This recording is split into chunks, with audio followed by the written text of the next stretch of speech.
de que en Colombia la mala educación, señora ministra, es una política de Estado, una política de Estado, una política de Estado, una política de Estado. Mala educación, una política de Estado.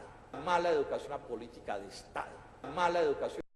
O sea, no es una equivocación, no es que están confundidos, no, ese ha sido un propósito de que en Colombia la mala educación, señora ministra, es una política de Estado.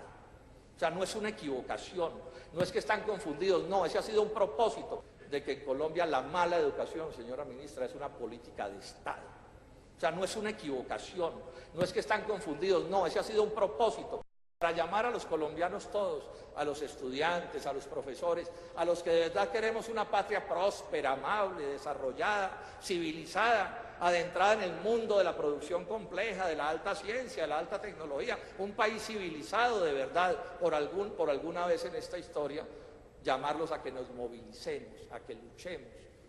Si no es luchando, estudiantes y profesores, este problema no lo vamos a resolver, porque este gobierno y la OCDE y el Banco Mundial y el Fondo Monetario Internacional tienen definida como línea la contraria: más privatización y más ánimo de lucro en las instituciones educativas colombianas. De que en Colombia la mala educación, señora ministra, es una política de Estado. O sea, no es una equivocación, no es que están confundidos, no, ese ha sido un propósito